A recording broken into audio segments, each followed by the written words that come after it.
Now, a language is not just a body of grammar, a set of words. And language is a reflection of culture. It's a flash of the human spirit.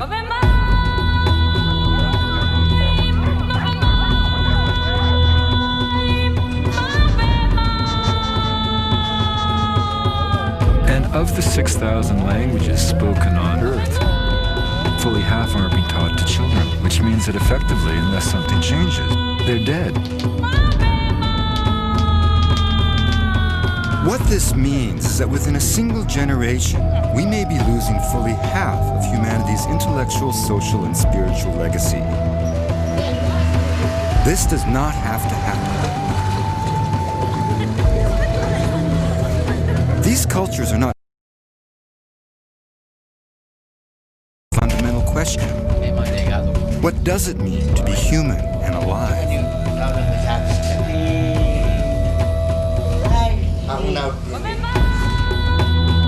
I've studied Buddhism as an anthropologist, but this is a personal journey. A journey that will lead me to the deepest lesson of Buddhist practice, behind a weathered little door in an ancient nunnery near the foot of Mount Everest, in the light at the edge of the world.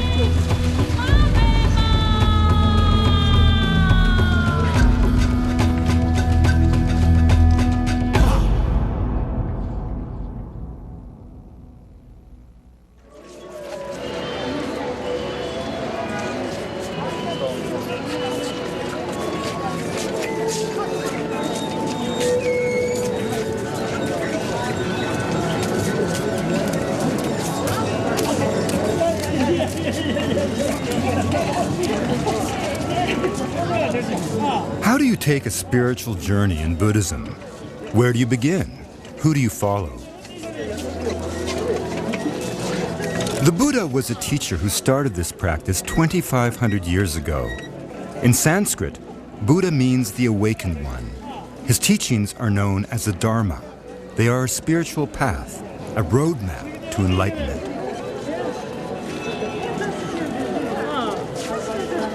The Dharma is designed to lead us all out of samsara. Samsara is simply an objective observation that in this world that we live in, and who can deny it, we end up slaughtering children, raping mothers, dying of foul diseases, having accidents just on the eve of our weddings. I mean, whatever all this stuff is, the Buddha would say it's a realm of samsara, and the cause of it is suffering, but the great possibility revealed by the Buddha is that it can be transcended, that if ignorance is the foundation of suffering, ignorance can be relieved. But pursuing the Dharma doesn't just promise an end to suffering. It aims to eliminate the very causes of suffering through spiritual practice. A science of the mind that charts a roadmap to goodness, humility, and compassion.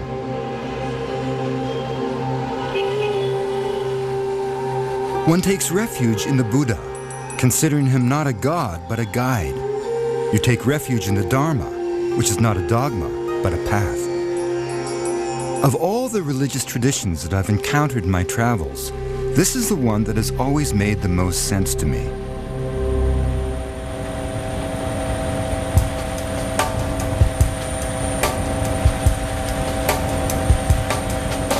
My path begins in an old Mi-17 helicopter, a shuddering Russian war relic.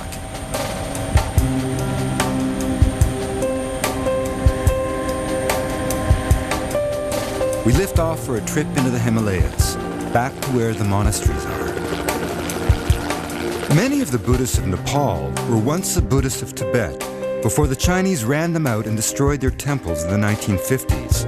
Escaping across the mountains, they came together at monasteries like Thupten Choling and Shiwang, where they are preparing right now for a great festival.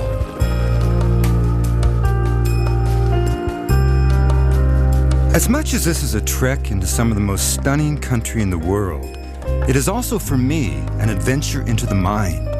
It's about seeing what's in there, discarding what's unnecessary, and focusing on what truly brings happiness.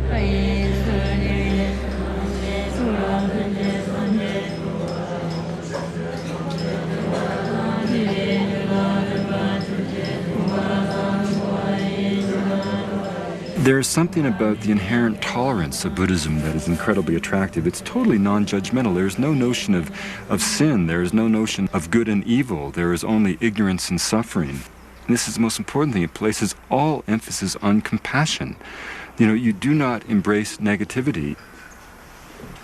It is a religion that does not demand some kind of act of blind faith. It does not demand that you buy into the dictates of a faith and then go out and persuade the rest of the world to think like you. It is simply a system of wisdom. It's a philosophy. It says, here is a path. Here is a set of contemplative practices that you can do. And that if you follow this, we have 2,500 years of empirical evidence, scientific evidence, by the very definition of what science is, that says if you follow this, you will achieve this transformation of the human heart. And that's why we use the concept Buddhist science of the mind, because the evidence of the efficacy of that practice is the serenity achieved by those who embrace it.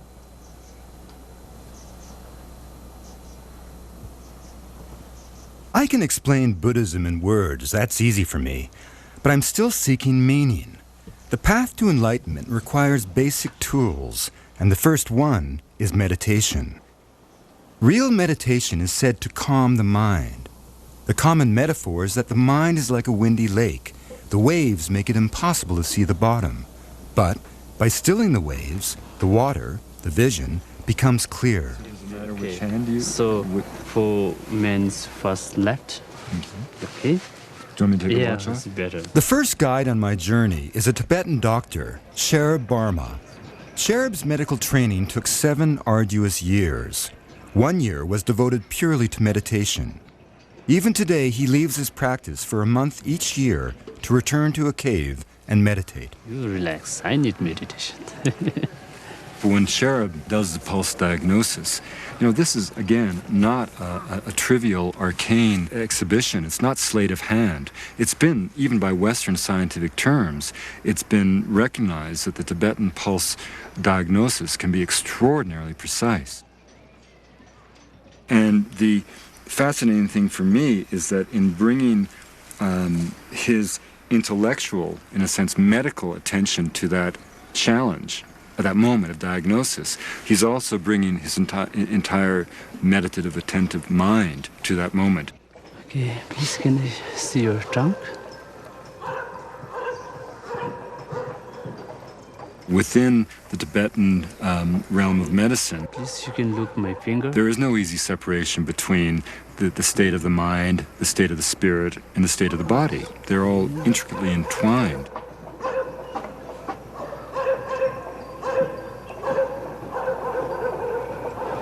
Okay.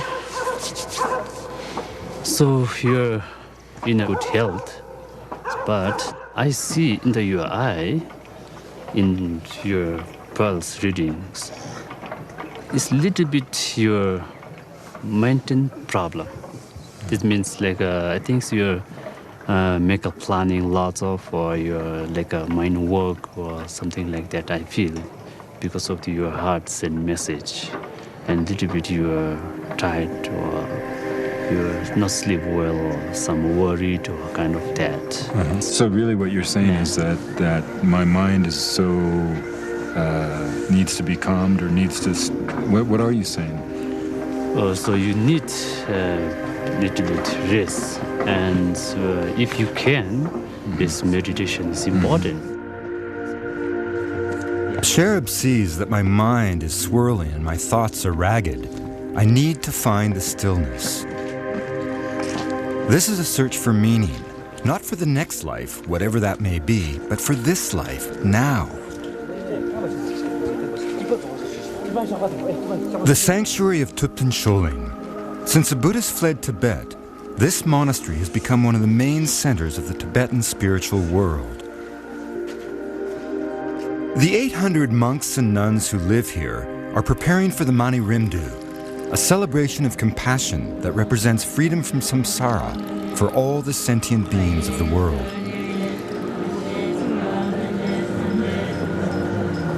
The Buddha left behind 84,000 lessons, or sutras. They are all part of the teachings of the Dharma. The sense of serenity in the prayer hall is deeply moving. The music, the rituals, the recitation of mantras, the monks and the nuns chant their prayers so consistently that it's almost as if they become the prayers themselves. You know, this is not all about the twiddling of thumbs. This is 2,500 years of scholastic vision, of intensity by millions of people to try to understand the nature of existence and to encode that in a set of scriptures that become like roadmaps to the path of liberation and wisdom.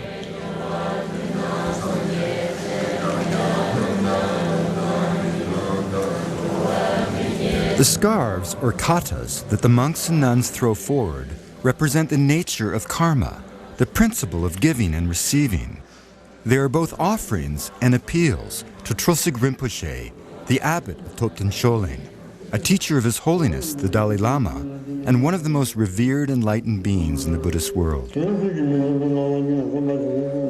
The Rinpoche means the Blessed One, not the human being, but the man who has become one with the teachings. He is both teacher and teachings. He is the embodiment of the Buddha path, not because of his own sense of ego, but because he has transcended ego and become one with the essence of the Buddhist practice.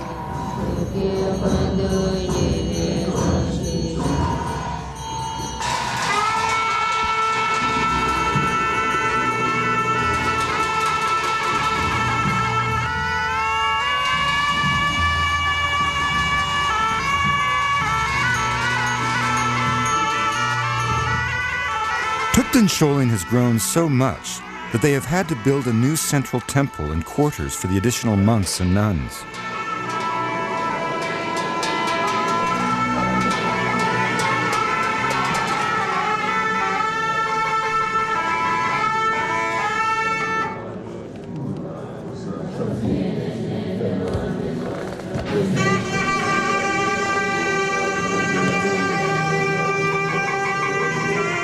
We have an audience with Rinpoche, and it's a little daunting. I've spent my life obtaining knowledge through university and field studies, but the Rinpoche has spent his lifetime achieving wisdom and enlightenment through contemplative practice. You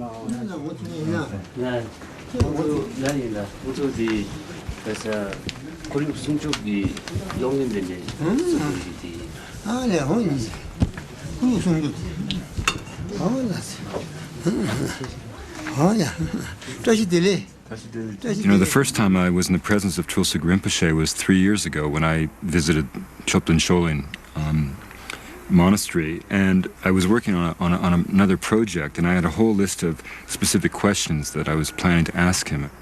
When I came into this room with all these questions, I forgot all the questions and I started to cry. And tears came down the corners of my eyes. And, you know, coming from the background that I come from, you know, men don't cry, and they certainly don't cry easily. And these weren't sobs of the kind of tears you get when you're saddened by the death of a father. These were kind of tears of just spontaneous delight that were just pouring forth from my eyes. And all the questions that I had planned to ask him were simply evaporated. And I just felt this kind of charismatic presence. Now we come back to make a story of the essence of Buddhism, to try to bring that story to the West and the science of the mind that is the Buddhist tradition. Tene 관계 이슈 맞독지니 tene 미믹지 텐지니 대고 가서스 아니 대고 데네 고송네 데네 데라 당한 속이 낭백이 골라 다 셈기 취기 돌라 데네 공디 롭종제 디통네 된단다 롱년서에 디 조짐진디 네 저거 하나 지난 페이시지 저거 지는 리그레스 So before you forward your question, so if you like, you can bring now your question. Well, our question now is just... Asking Trulsig Rinpoche about Buddhism is a little like asking St. Peter about the Bible. There are few minds as bright and clear on the planet. But I'll have time for my questions. Rinpoche will be coming with us to the Mani Rimdu festival at Shiwang, a monastery not far from here by helicopter. So we make ready to leave.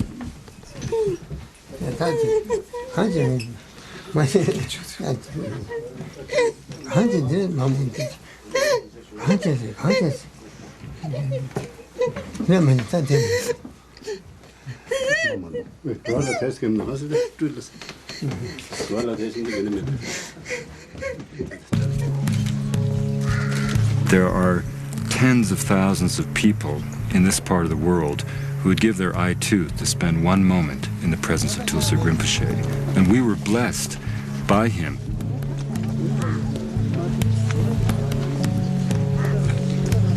He is the embodiment. He is the 33rd reincarnation of the most foremost disciple of the Buddha. He represents all of that Buddhist lineage. And the point of Buddhism is not simply to, clear the mind, still the lake, and all those wonderful metaphors.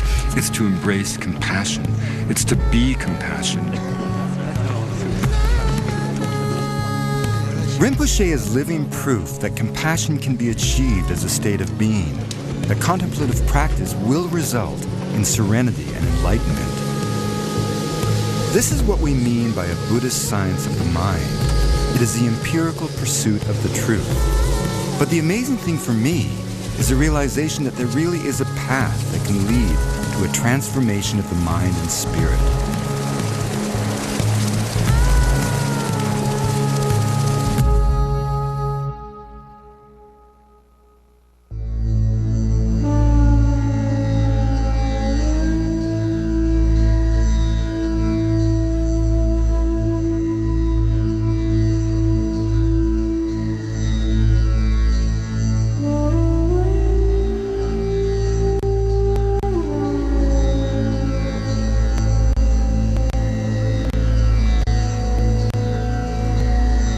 When we speak of a Buddhist science of the mind, we are talking about a philosophy developed by an Indian prince named Siddhartha, who achieved enlightenment under a Bodhi tree. Siddhartha became the Buddha. Monasteries like Thupten Choling, the one we just left, and this one, Shiwang, are repositories of Tibetan Buddhist thought. The trouble these days is that Shiwang in particular is vulnerable. There has been a Maoist uprising in Nepal for the last decade, and almost all of the Shiwang monks have fled harassment for the safety of Thupten Choling. Now only 8 stay here full-time. But this is a time of year when Shiwang comes to life again. Tibetan pilgrims, Sherpas, and dignitaries all come here for the Mani Rimdu.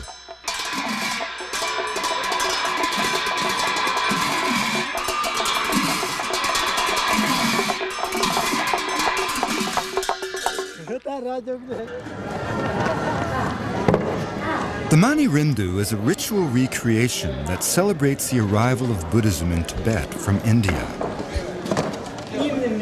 Tulsa Rinpoche says that to experience the Mani Rimdu is to receive a blessing.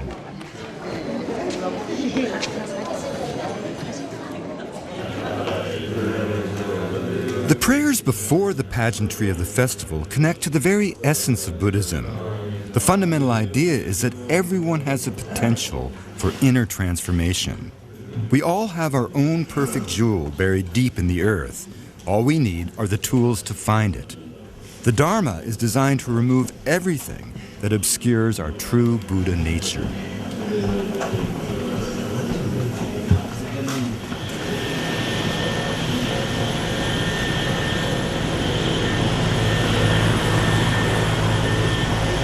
Mathieu Ricard arrives. I'm going to be looking to him as my third spiritual guide on this journey.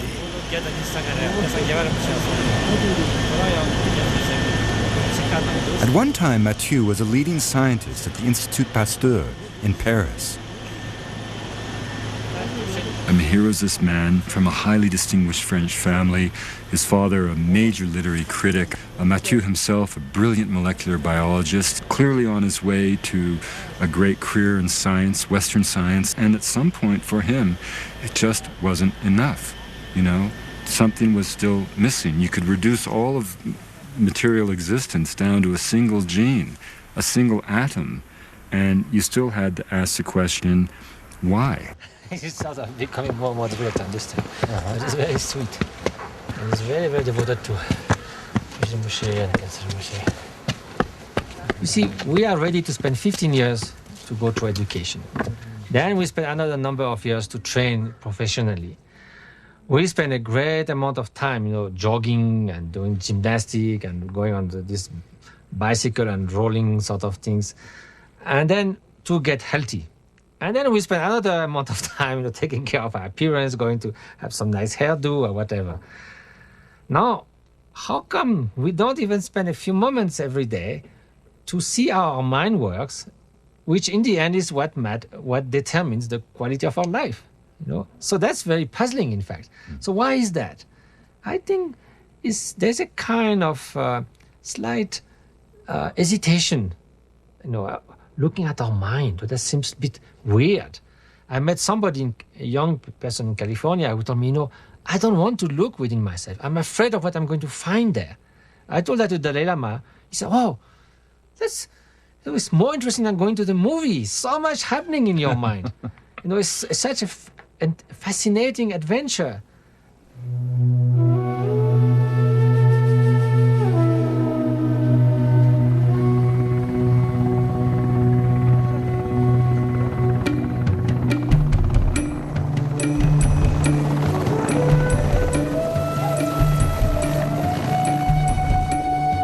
As the monks prepare for the Mani Rimdu down below, we take a side trip with Trulsug Rinpoche to a mountaintop above Chiwang.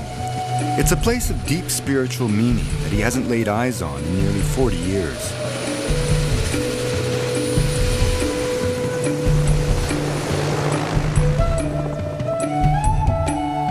This is Sengepuk, the Lion's Cave, where Rinpoche went into meditative retreat after he fled Tibet. Retreat is a time for the mind, a time to focus on prayers of compassion for the sentient beings of the world in a place that eliminates all distractions. How does he feel coming back right now? It's the same as before. It's just the same. It's just staying just as it is. The monks say that Rinpoche achieved enlightenment here and had a vision of his own teacher soaring in the form of a vulture. With a tear in his eye, his teacher asked Rinpoche to come with him, to leave the realm of samsara and move beyond this world. And that Trulsug Rinpoche, in this lifetime, looked up at that possibility and said, no, I cannot go. I still must remain in the realm of samsara to help the suffering of sentient beings. That is a true Buddhist hero. Not a warrior or a king, but the bodhisattva, a person of pure heart and compassion who embodies the teachings of the Dharma.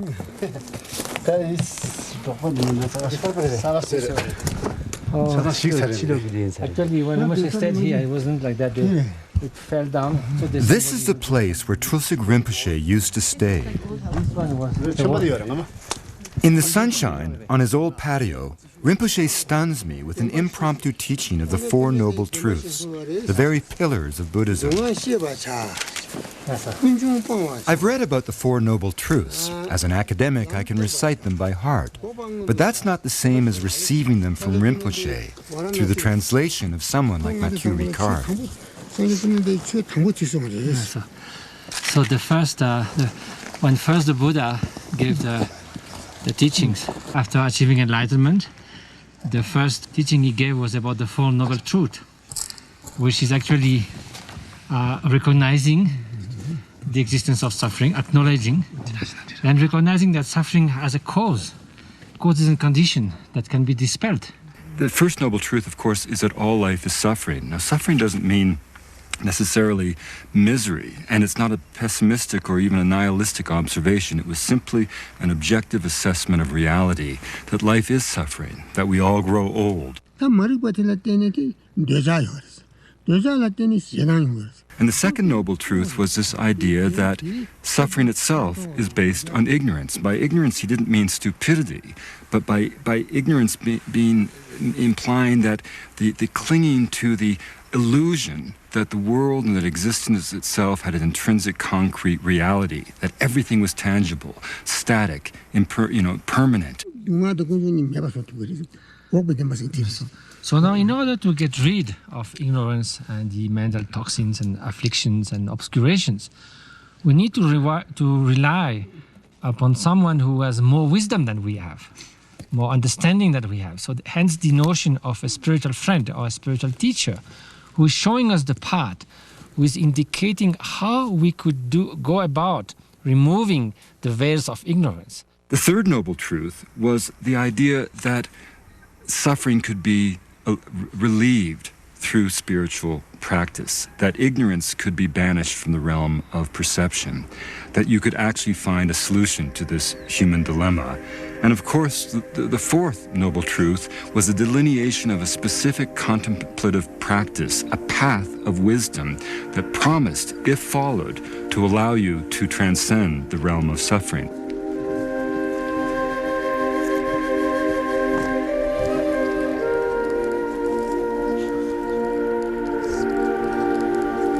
All of that reading, all of those scholarly works on Buddhism, none of it prepared me for the overwhelming resonance of a simple lesson from a blessed teacher.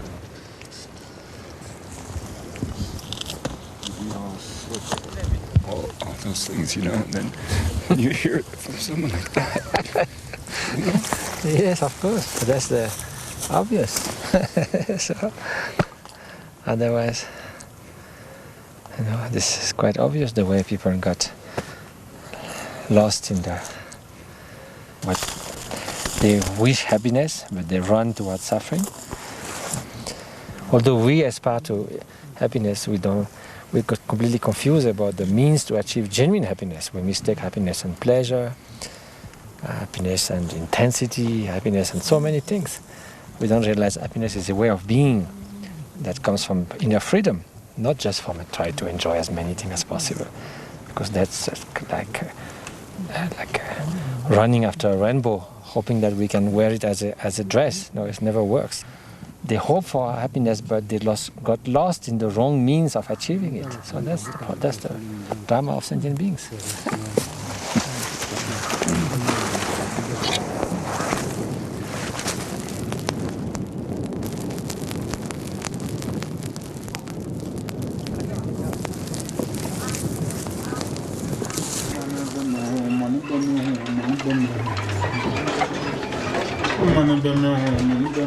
Back at Shiwang Monastery, the courtyard is transformed into a theater in the round for the performance of the Mani Rimdu.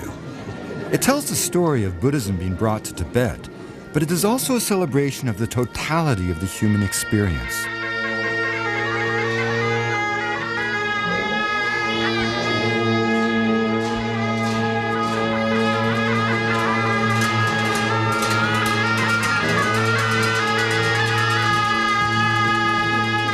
Think of it as Shakespeare. Think of it as being in the Globe Theatre. So it's a morality play written by a lama as a way of making manifest in a public way all the kind of forces of existence.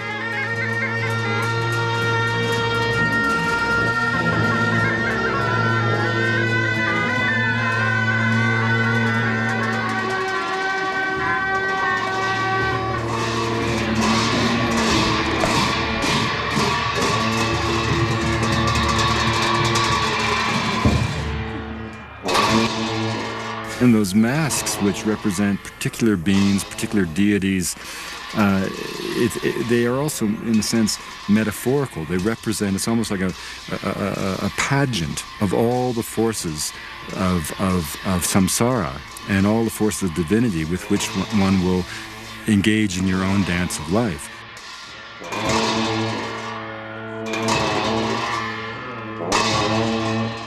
Symbols of good clash with demons, the positive with the negative. Every dance is a Buddhist teaching.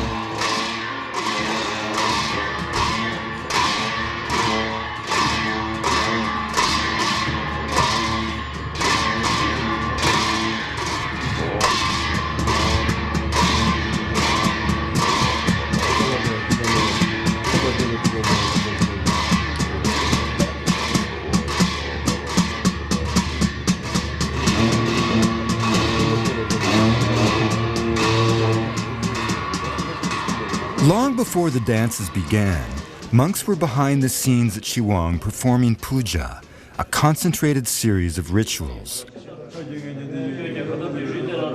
The monks focus all of their spiritual intuition and practice into the making and empowering of sacred mani pills that allow you, literally, to eat the power of the Dharma. It's like all ritual. What is ritual attempting to do in any spiritual tradition? Ritual attempts to quiet the moment, to focus the mind, to bring one into the presence of the spirit, the presence of God. I mean, this is the whole point of any ritual tradition.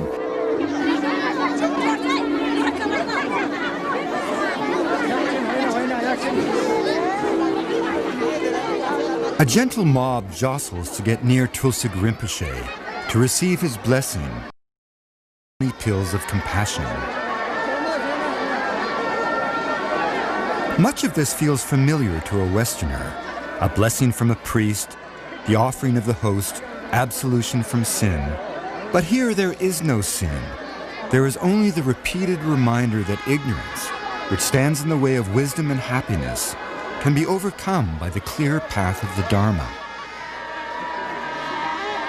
You know, in a sense, Buddhism is neither philosophy nor religion. It's strictly a path of wisdom.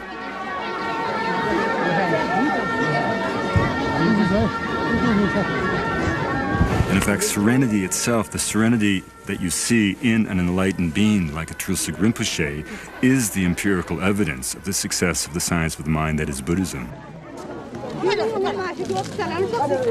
But what do I do next? The pageantry of the Mani Rimdu must give way to the spacious silence of the Himalayas. Sherab and Mathieu are going into the mountains with me as we bid Tulsig Rinpoche farewell. Our journey will follow high mountain paths through Solukhumbu to the flank of Everest and the home of a simple nun who will show us Buddhism stripped to its essence.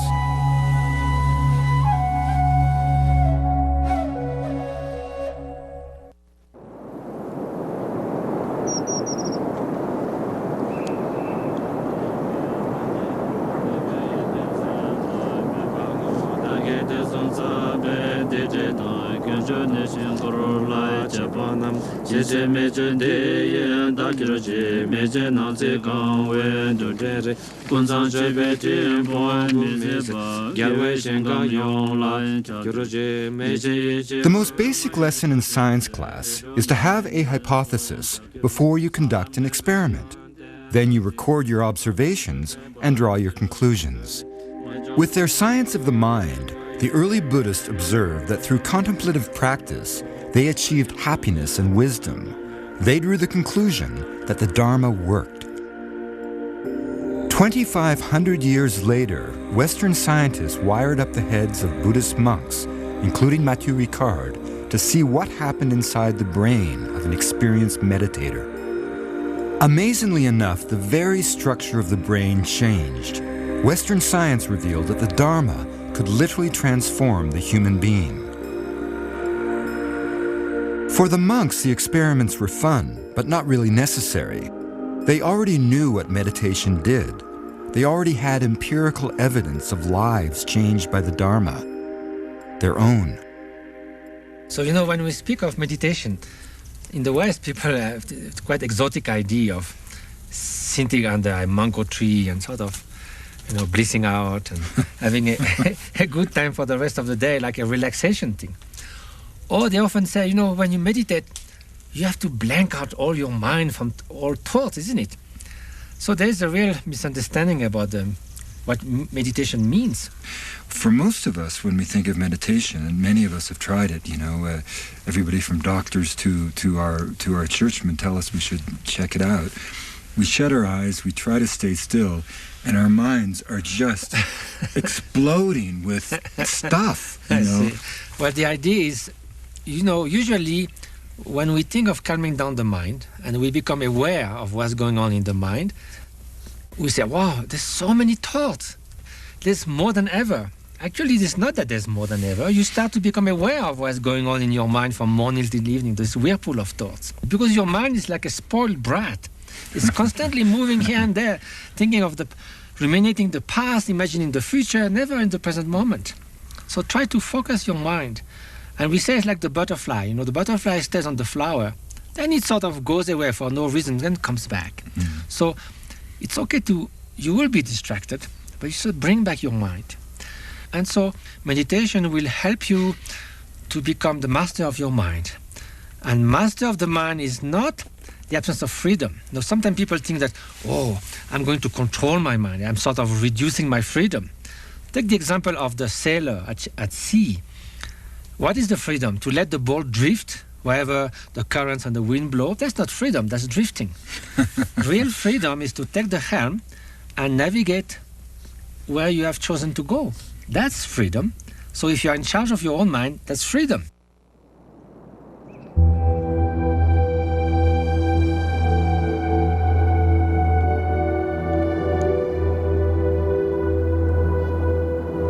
The 11th century Tibetan yogi, Milarepa, said, "Take refuge in the solitude of the barren mountains, the snows or forests. In the wilderness cave, you have an open market where you can barter samsara for nirvana." How old is she? I think she's in her 80s because she was... 84. Well, not the one from yesterday. No. I mean... To pursue the Dharma, the aspiring Buddhist needs to take refuge, go into retreat, and meditate.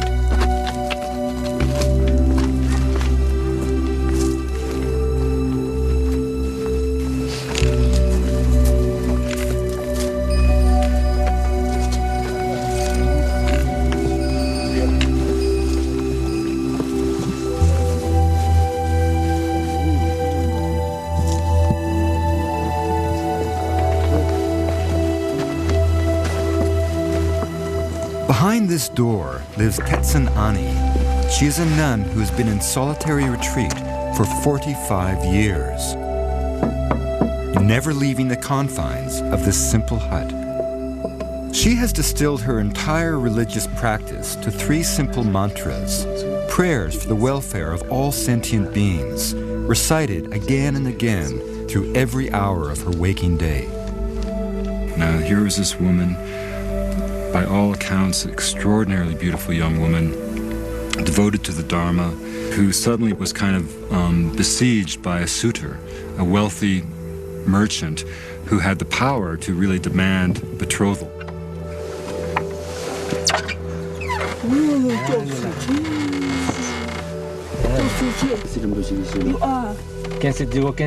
She escaped the suitor by climbing down through the hole of a cliffside latrine, then fleeing to a monastery.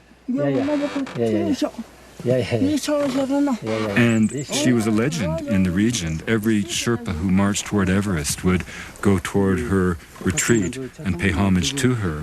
But no one had ever seen her. She had never been photographed. She had never certainly been interviewed or talked to. She has not been totally without human contact. She receives food twice a day, and Sherab treats her medically. And I will never forget in my life that moment when that wooden door creaked open. And what did we find? We found, in fact, an incredibly ebullient, talkative, friendly, kind. Her first gesture was to give us cookies. And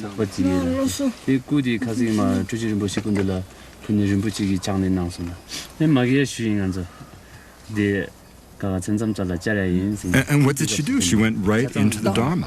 And she sort of said to Mathieu, essentially, it's great all that monastic stuff you guys do, and, I respect it, and it's quite wonderful, but, it really just comes down to a single mantra.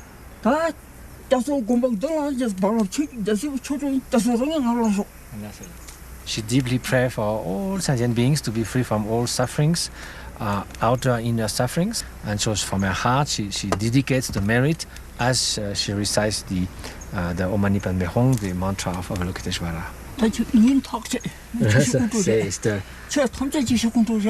So it's like the one Dharma that condenses all. Om Mani Padme Hum. Yes.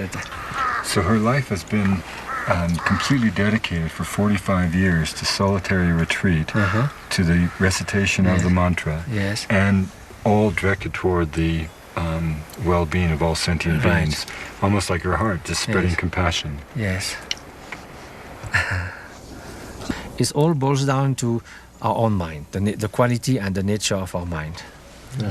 Đó chú bố giờ sao đang đi chơi thằng, chỉ đi có xem chiếc bao nhiêu tiền đó là xong anh, xong rồi nè. So all the, whatever the Buddha has taught, all the many aspects of his teaching, they were all meant to understand the nature of mind. Có chuyện chơi, dùng bố giờ cái gì chơi. I said the main thing is to give away all elaborate practice and simply remain in the Buddha nature, in the Buddha's mind, and that's all. And she said, if she survives, with her mind, she'll come to visit me sometimes. So I told her I'll prepare a nice cup of tea. 맞다 이러면 틀려. Finding serenity through the Dharma is the experimental proof that validates the Buddhist science of the mind, just as a falling apple proves to us the existence of gravity. It may be hard to understand what this means, but it exists for the Tibetans. 괜찮아, 얼른 뒤에 가고 봐. 아, 야야, 이거 안 되겠니? 깜불러 시작했지. 자고. 야야.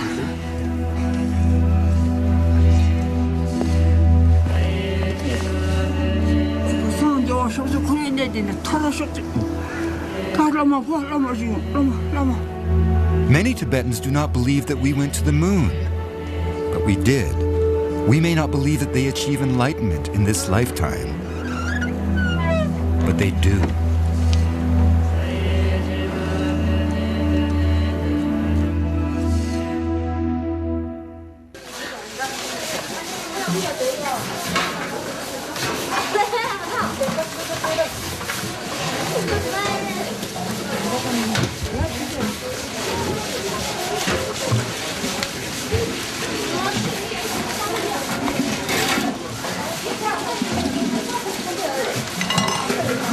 At the Tupten Choling Monastery, Tibetan doctor Sherab Barma is in high demand.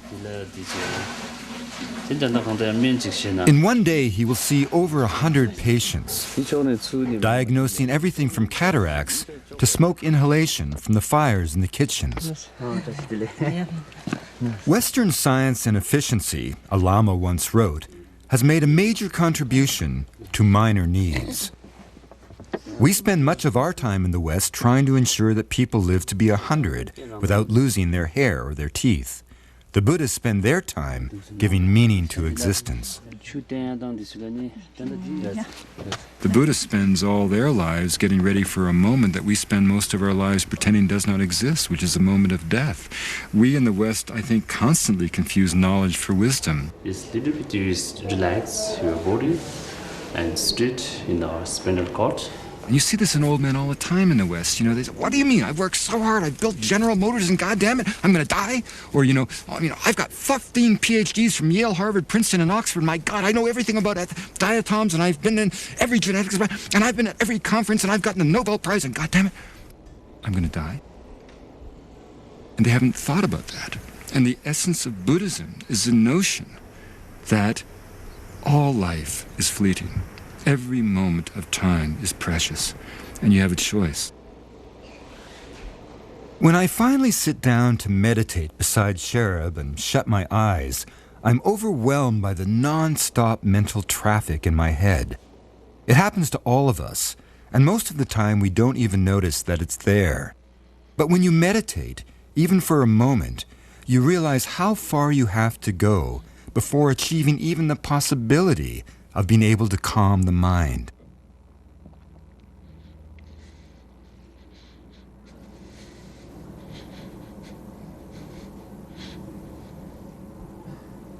In that particular moment of meditation in that space,